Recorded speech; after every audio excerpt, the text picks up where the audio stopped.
কেউ কাজ করছেন 15 বছর ধরে, কেউ 20 বছর, তবু 121 জন আজও অস্থায়ী।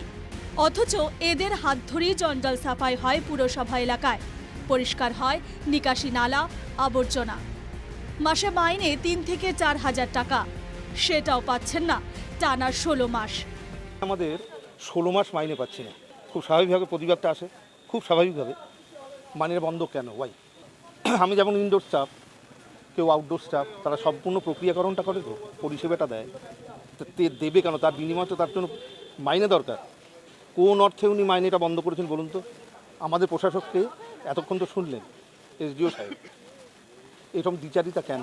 যে এই প্রশাসক এসডিও সাহেব দীর্ঘদিন ধরে পৌরসভার কুপাস পৌরসভার লেবার যারা স্টাফ আছে, যারা মানে শ্রমিক, যারা ছাপাই কর্মী এবং অনেক স্টাফ আছে, তাদের দীর্ঘদিন ধরে মাইনা বন্ধ করে রেখেছে এবং পৌরসভার কুপাস এরিয়ার 12টি ওয়ার্ডের ভিতরে কোনো পরিষেবা পাচ্ছি না, কোনো কাজবাজ কোনো কিছু হচ্ছে না।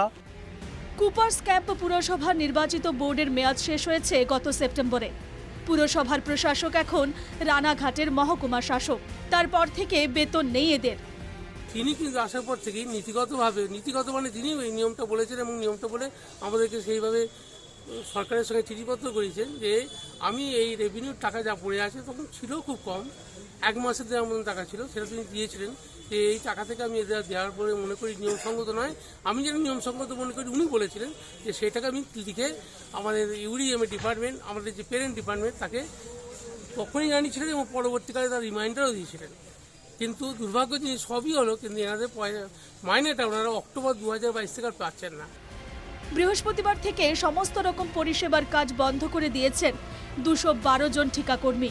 মানে একটা আবর্জনা এবং একটা ভাগাড় তৈরি করা হয়েছে। এত ব্যাড স্মেল আসে যে এখান থেকে চলাচল করা মুশকিল হচ্ছে আর কি।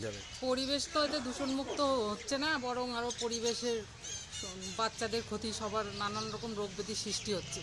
কর্মীদের দাবির সঙ্গে সহমত শাসক দল তৃণমূলের নেতারাও। খুব দ্রুত সমস্যার সমাধানের জন্য তারা একটা পদক্ষেপ গ্রহণ করবে। আমরা আশাবাদী দল নিশ্চয়ই বিবেচনা করবে। তবে সেক্ষেত্রে ওরা আন্দোলন যেটা করেছে সেটা ওদের ইউনিয়নগত ব্যাপার। 1 বছর আগে সরকারের কাছে চিঠি দিয়েছেন মহকুমা শাসক। তৃণমূলের নেতারা জানিয়েছেন দলের রাজ্য নেতাদের। তবে কেন 16 মাসেও কাটেনি জটিলতা, দায় কার? রানাঘাট থেকে অনুপ কুমার মণ্ডলের রিপোর্ট, এনকেটিভি বাংলা।